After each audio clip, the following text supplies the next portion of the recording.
know which button is it. I think it's that button there. Yes, it's that button there. Good afternoon, everybody. Thank you very much for joining me. Yeah, lots of people in the chat. Excellent. Right, Kanban EV arrived today. So I'd planned today that I was going to do a live unboxing at 5 o'clock. And I've been tracking this since the weekend because initially this was set to arrive on Monday. My FedEx tracking package said due to be delivered on Monday, currently in Japan.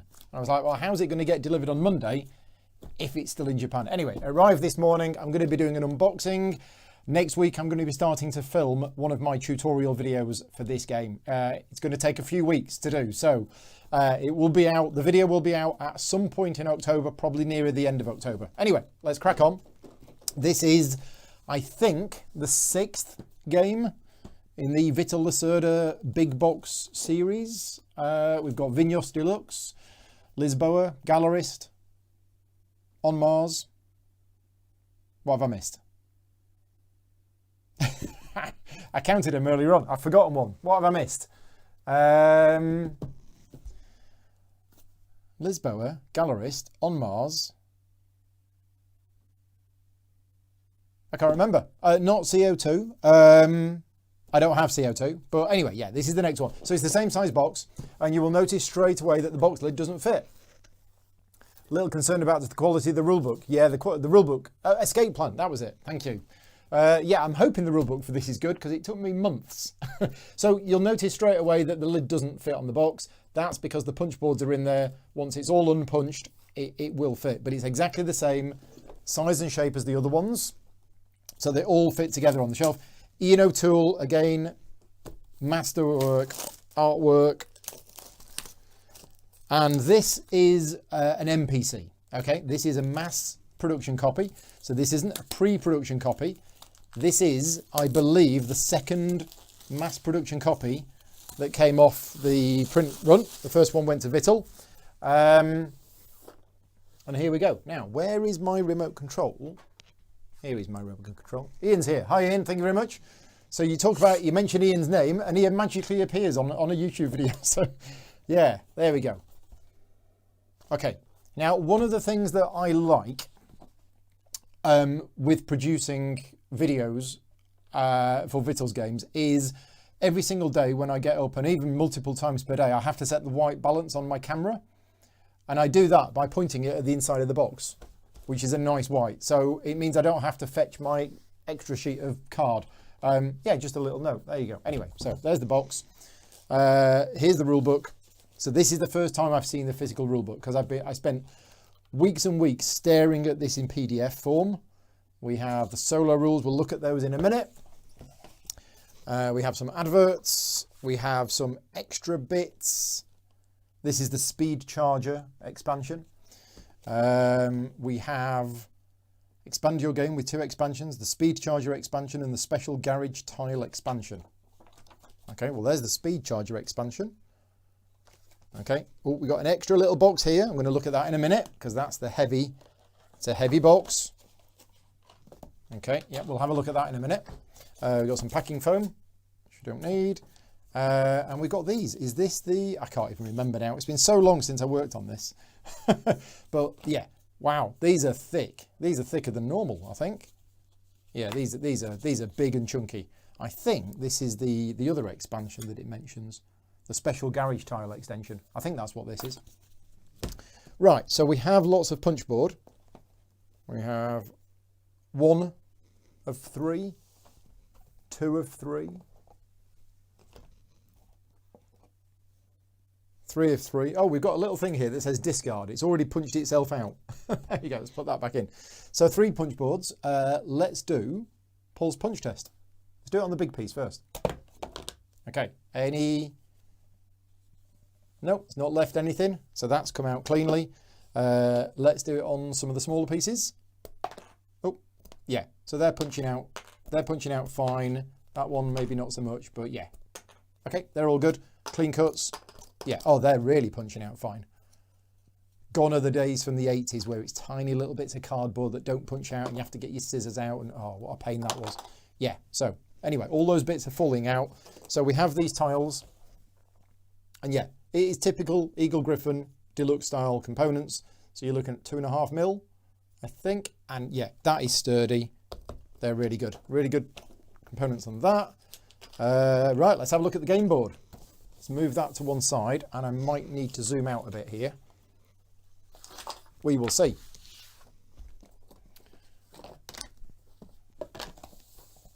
Right, okay, so my box is split. That's unfortunate. That's the shipping. Bit of tape will fix that. Right. Okay, in fact, that might have been me. Yeah. Okay, so first thing is we have on the back of here, we have a nice little piece of art. I mean, this is really nice. Yeah, nice. Nice little bit of artwork on the back of the board. And now the board itself. Are we going to have to zoom out? I think we are, just a little bit, to get the board in. Where's my... Here we go. Zoom out. There you go. Right, so there is the full board. So if you remember in the original Kanban game, the workstation alley, which is now here going vertically, that was across. And the original game, I remember the artwork on the board did get a lot of criticism for being too busy. And it was hard to see what's actually going on. This new version, as you can see, is a lot cleaner. It is a complex game. There is a lot of iconography. There is a lot going on. But all of the clutter that was in the original game, like the potted plants and things like that, that's gone. The detail is still there, but you can actually now see everything cleanly. So yeah, Ian's done a great job with this. Brum brum, yes. Okay, so there's the board. Let's have a look at what else we've got in this box. Let's zoom back in.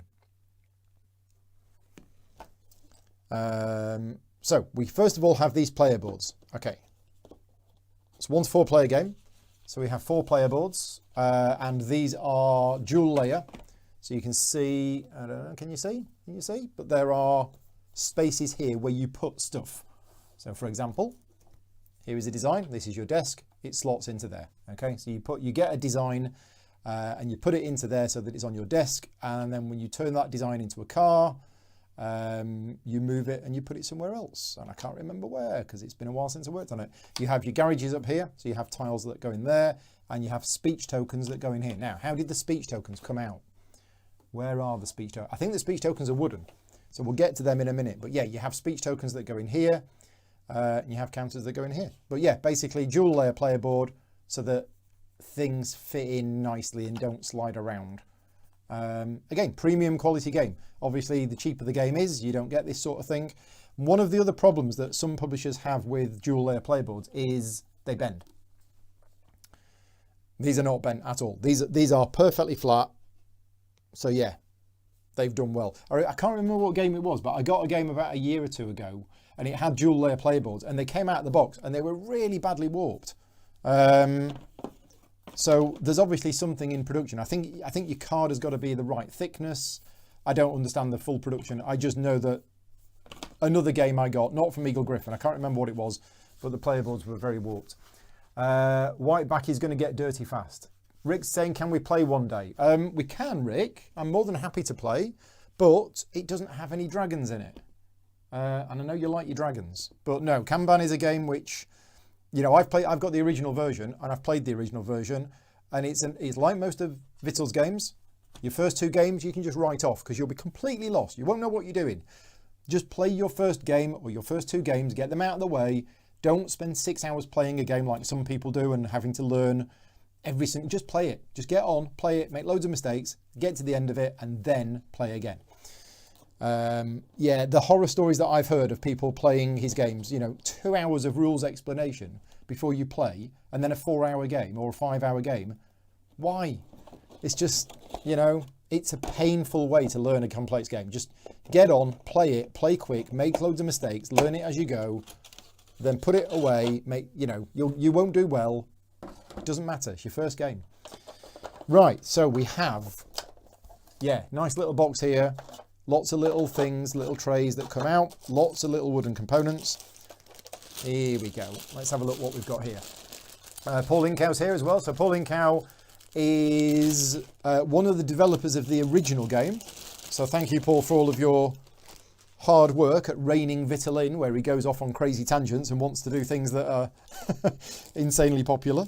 Not insanely, but insanely complex. So yeah, lots of little pieces. So these are the wooden cars. I'll show you the metal cars in a minute. But there are different types of cars in the game. They each have a different design as well as a different colour, which is quite nice. Now this is very cool. I'm going to zoom in here. This is the meeting marker, I think. Scott is saying the original was his introduction to Vital's games. Yeah. So here we go. We got lots of cool components. So this is the week tracker. So yeah, it tracks the week. So that's quite cool. Can't remember what that is. Or that. But yeah, we've got some nice little components here. We have some padlocks.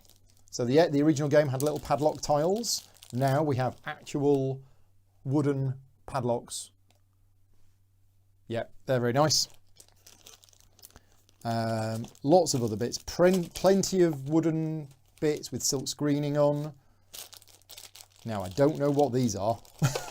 Oh, I think this is the supercharger stuff.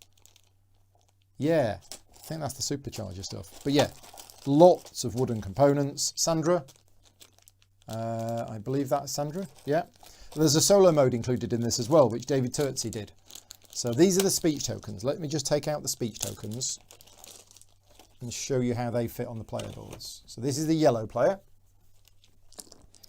And these speech tokens, if you know the original game, these are the seats around the table. It's exactly the same rule. The rules have not changed, but they are now thematically speech bubbles rather than seats at the table. And if you don't know the game, this is one of the coolest parts of the game, and it's very, very thematic. But at the end of each week, there is a meeting, and you are in a room, and Sandra is the boss, and you all have to present the work that you've been doing to Sandra in order to score points against the current objectives. And the way that you do that is with these speech tokens. And the more of these that you have unlocked, well, that one starts there. It means the more times that you can speak at the meeting. And it's really cool and it works really well. And the earlier you speak, the more points you're going to get. And if you speak about a subject that somebody else has already spoken about, you get fewer points because Sandra's like, yeah. Dave already made a black car. Shut up, Paul. We're not interested in your black car. Dave's already made a black car. Well done, Dave. So yeah, it works really well. Anyway, speech tokens. I'm waffling. What's he saying? YouTube market. Yeah, have a look at Weather Machine the other day. Yes, Weather Machine. That's Vital's next big game, which I'm going to be working on the rulebook for starting next year. So we've got lots. Right, these are the upgrade markers. So one of the things you do in the game is you upgrade all of the different components of the different cars. So the cars evolve and the cars get better. And as I say, these little removable trays are really, really good because you can put bits of components in them and then you can just say, oh, here you go, take these out, put them on the board. It's kind of like, you know, those inserts that you get where it helps you set up because you just take them out and put them on the table. Well, that's what these do. Right, what else have we got under here? We have player aids. You wouldn't believe how long it takes to create these player aids. We went back and forth with these, Ian, didn't we, for weeks and weeks. So we have player aids. Yeah, there's a lot of information on these, but as I say, Vital's games are fairly complex. So the player aids are really useful. And then we have the what Sandra does, whether she's in a good mood or a bad mood, depending on which department she visits, with some extra stuff there. That's where the track layout goes. And we have the pace car. So the pace car, oh, let's have a look at this. Shiny metal silver pace car. Okay, is it going to focus? Is it going to focus? Yes, okay, so that's the pace car. Yeah, that will basically move around the track. So yeah, so that goes, where was it? Was it there? Was it in there? I think it was there. Right, let's zoom back out and let's have a look at the rulebook. So yeah, I'm not going to comment on how good this rulebook is because I was part of the team who helped create this rulebook. But it is nice to see it because, yeah, I mean, it was months of work. It was a lot of work. It was me, it was Vital, it was a few people on my team as well. Chris was involved in it, Ori was involved in it. There was a lot of people involved in this. And I just hope, I'm always nervous about rulebooks like this when it's really complicated, that when people get the game, they're able to play it and they don't find anything wrong with it. And until the game has got out there, I'm still nervous about it, but I'm hoping it's okay. I'm hoping it's okay. But anyway, yeah, so I'm not going to comment on what I think about the rulebook. I'm just going to show you the rulebook. But it is Vital's normal design, because what happens is Ian, who's in the chat, Ian O'Toole, the graphic designer and the artist, Ian will create the template for the rulebook. So he'll do the overall look and feel of it, send that file to Vital. I write the text with the help of my team. Vital actually creates all of these 3D images himself. Now, he's the only designer I know who actually does that for his own rulebooks. Normally that's somebody else's job. But Vital creates all the 3D image, and then it's Vital who actually uses InDesign to create the layout of the rulebook. And we work together on it as a team for a long period of time, and the end result is this. And it looks nice. It does look nice, with all the variants in the back. So that's the rulebook. And then the solo rules, solo rules and reference book. So there is a reference, solo rules are here. Yep, so there's the solo rules, and then the references is basically what all of the things do. And the performance goals. There you go, so that's that. Right, one more bit, a couple more bits to have a look at. The first one is this. I don't know what this is. So I'm going to look at the rule book to see if it tells me what that is. It is, okay, it's not on there. So I don't know. Maybe that's for the cars. I mean, there's 5 of them and they're a different size. So maybe this is for the cars. I think it might be. I don't know. If you know in the chat, you can put the cars in that car tray for cars. Thank you very much. Right. Okay. So speaking of cars, now this was an add-on. So this is the metal vehicle add-on pack. And this is heavy, because they're metal cars.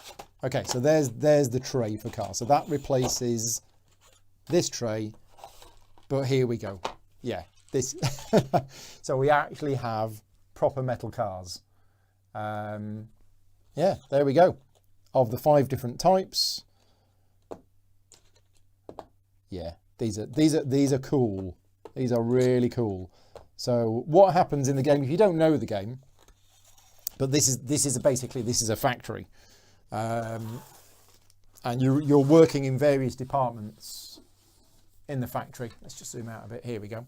So what happens is that first of all you have the assembly area over here, and there will be cars coming along these conveyors here.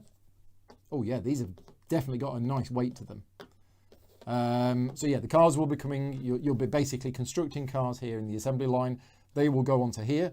Then they will get pushed onto the design and test track, where you will be testing them. And then you can claim them from this test track, and you put them in the garages. So that's that. Down here you have the upgrades. So you will be putting upgrades on here to show that you've upgraded the suspension, or you've upgraded the battery systems, or whatever, for the 5 different types of cars. This is where you get your parts. This is where the meeting happens. And this is where the projects come. So this is where you have the big stack of these car tiles. You'll have a big stack of these, and these will be available. So you have to take the right design from this area of the board in order to then upgrade that particular area, or use it to claim a car. There you go. In a nutshell, that's how you play. It's one of those games which you might think, oh, this is a super complicated game. This is going to take all day to play. Once you know how to play this game, you can play it in like 2.5 hours.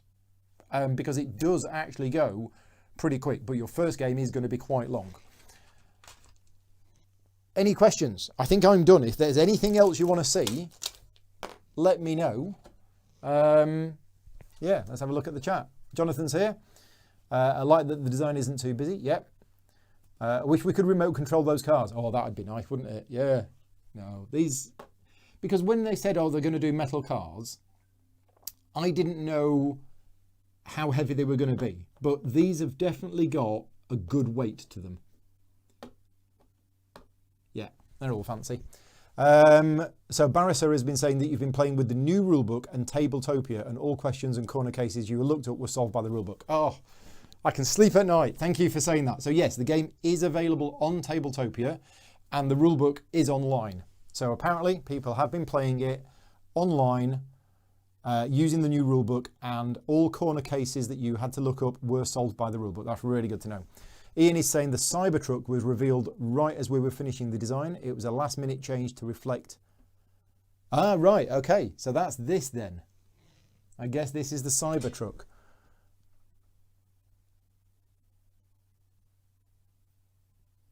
Indra is saying didn't get the metal cars because they're afraid they will scratch the board.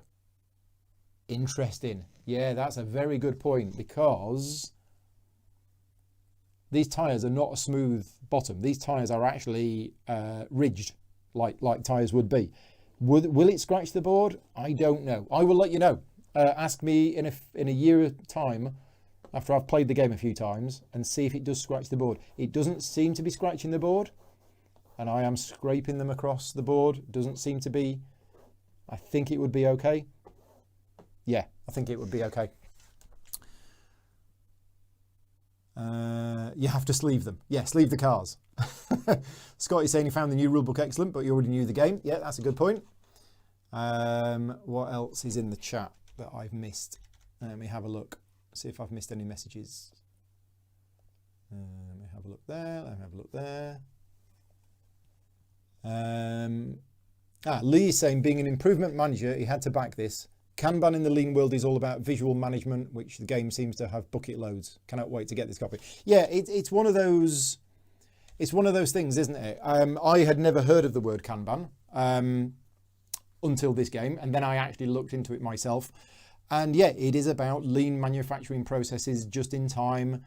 You know, if you need 2,000 screws to build a car, and you're building the car on the Tuesday, you order 2,000 screws, which arrive on the Tuesday morning, so that you don't have to store them anywhere.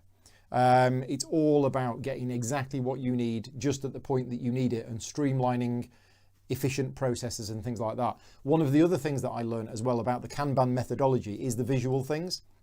So for example, you have a tool rack in the workshop, and the silhouette of every tool is on the wall, so that everybody knows the grade 3 hammer goes there.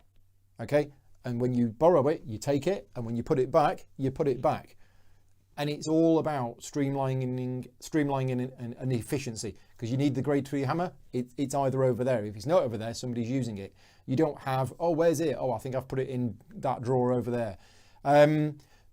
Does that come through in the game? I'm not sure it does, to be honest. I mean, I know Vital does a lot of research, and he did research into how car manufacturing works. Whether the lean process comes through in the game or not, I don't know, but it's quite a cool name for a game. It's also a cool idea for a game. You know, Vital does games with different themes, different ideas.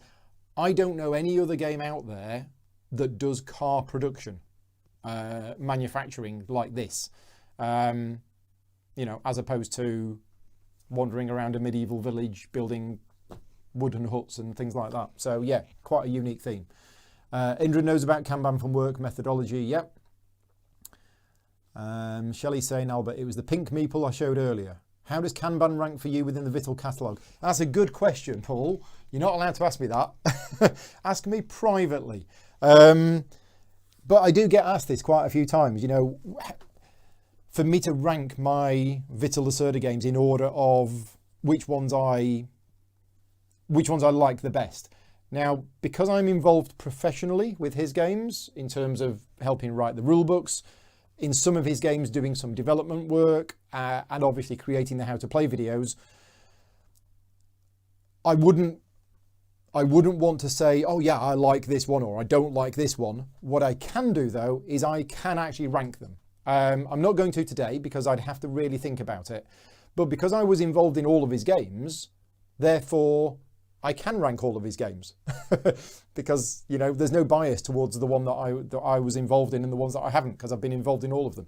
It is something which I get asked quite a few times, and I've actually thought quite a few times. Now, I did really enjoy Kanban once I'd gone through that learning curve. And I've been waiting for this edition to come out to play it again. Because it's been so long since I've played it, I would need to play it again to go, oh yeah, it's here on my scale. In fact, I would need to have a weekend where I played Gallerist, On Mars, Escape Plan, Vinyos, Lisboa, and Kanban. I'd have to play them all together one weekend, and then I'd be able to say, because there's good things about each of them. Yeah, I don't know. Is there a solo mode? Yes, there is a solo mode. Solo mode designed by David Turtsey, separate book, that is in there. So yeah. Timothy's saying he found the solo mode very enjoyable. Automania and Automobile are the other two cards. Actually, yes, I've played Automobile. I've not played Automania, but unless... Is Automania the really old one from the 80s? Let me look that up on BGG. I've played Automobile, and you're absolutely right. It is another game about cars construction. Martin Wallace. I played it once, and I found it a bit old school Martin Wallace, a bit fiddly and a bit, I mean, I'm saying it's a bit fiddly, and I like this. It's probably because I only played it once. If I'd only played this once, I would have come away with exactly the same conclusion. But, you know, I've played this one a bunch. So, Board Game Geek, Automobiles. Because I played a game in the 80s called Automobiles. No. That's the racing game. Automobile. That's the Martin Wallace one. What's the one I'm thinking of? It's not on BGG. I played a game in the 80s. I have a feeling it was actually for me in Livingston. If anybody knows what I'm talking about, please let me know. But yeah, I played a game in either the very late 80s or the very early 90s, and I thought it was called Automobile. It's not on BGG, so I don't know. Ian is saying 2-player is his favourite way to play Kanban. Okay. Yeah, I mean, I said earlier on today, 3-player is my favourite player count at most games. But yeah, we'll see. Isn't this on the heavier side of the Lacerda games? Yeah, that's the other question that I sometimes get asked is, how are his games in terms of heaviness? Escape Plan is definitely down there on the lighter end of the Lacerda scale, but the Lacerda scale is its own scale, and Escape Plan is still a heavy game, no question about it. But Escape Plan is the lighter of his games. Up there at the top, I would probably say On Mars. For me, I think On Mars is up there in the most complex of his games. And I know not everybody agrees. It's really interesting. A lot of people will say Kanban is his most complex games. And other people will say Kanban is his easiest game. It all depends on how the game fits for you and whether it gels with you. Okay, so Robert has sent me a link. Ian Livingston, 1991. My memory, oh, look at that. My memory is absolutely shot to pieces. But not only did I remember it was the early 90s, I remembered it was Ian Livingston. Thank you very much. Board Game Geek, game number 2864. Why couldn't I find it? Let's look that up. It's a blue box. Yeah. Oh, Automania. That's why, because I was looking at Automobile. Thank you very much. Yeah, so Automania, I have played in the early 90s, game designed by Ian Livingston. And I remember liking it. Christopher is saying that the easiest to learn is the Gallerist. Okay, that's good, because I did the rulebook for that one. So, excellent. I'm happy with that. And Jonathan is saying usually for him it's about if he can figure some things out just by looking at the board. Yeah. Again, it's one of those, and I've had this discussion with many people over the years about which ones they find the most complex. And you know, I'm sure there's some people out there that say On Mars is his easiest game, and I'm like, no, it's not. It's not at all. But there are some people who think, you know, if they get into the theme and they get into the game, they're like, oh yeah, this all makes sense. Anyway, I want to play this. I'm not going to have time to play this, and I'm not playing this. Yeah, I don't know when I'm going to play this. In fact, because of lockdown, it's actually quite difficult playing games at the moment. I have people coming over tomorrow. I have games planned for tomorrow. I might have to get, because I haven't written the script yet. This was the plan. I might actually be writing the script tomorrow for this game. But if I don't get time tomorrow, Maybe I'll play a game of this on Tabletopia. I don't know. I think I still know this game mostly. So I think I'll be okay. But I do want to play the game. And just having it here right now and seeing these metal cards. If I wasn't doing anything tonight, in fact, I sort of half have plans for tonight. But no, my brain can't take this at the moment. But yeah, I want to play this now. This is really good. So anyway, we are done. Skip sleep and do a solo play. Yeah, okay. Mark is saying he needs to decide if you get this or on Mars for solo play. I can't answer that question. What I can do is I have done a solo playthrough of On Mars, and it's an interesting one because I actually did a solo playthrough of it with Andy. Andy is another board game content creator, but there is a video on my channel where me and Andy played the solo game of On Mars together. We basically played it as a solo game, but we played it together. That was using Tabletopia. That is on my channel now. I haven't done a solo playthrough of this, but I think Andy might have done. I think he has. I don't know. I'd like to do a solo playthrough of this at some point. And every month, my Patreon supporters vote on what solo game I will play next month. Okay? Last night, I did a live playthrough of Clans of Caledonia. That's because my Patreon supporters voted on it. And I will tell you now, this game is going on the list for next month. So if you are a Patreon supporter of mine, next month, when I put the vote on what solo game do you want me to play through, this is going to be on the list. And if you want me to do a solo playthrough of it, then vote on it. And yeah, I might do that. But I do solo playthroughs. Sandra is calling me. Yeah, yeah.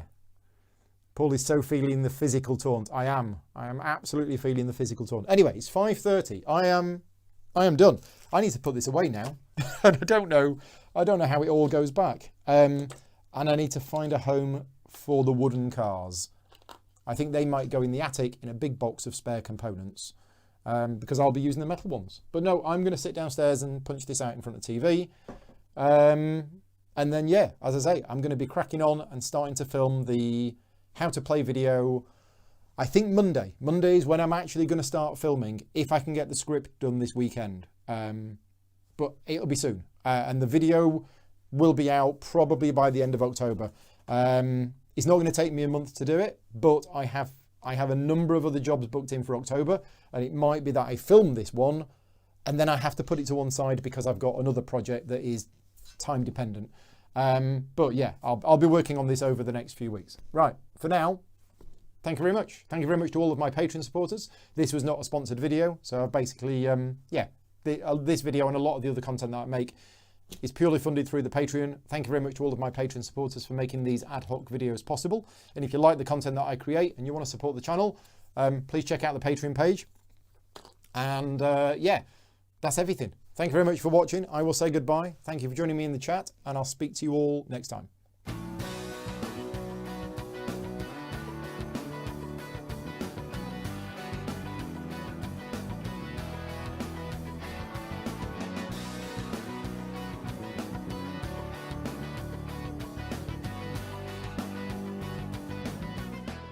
Gaming Rules is proudly sponsored by Game Toppers, upgrading your gaming experience. Visit GameToppersLLC.com.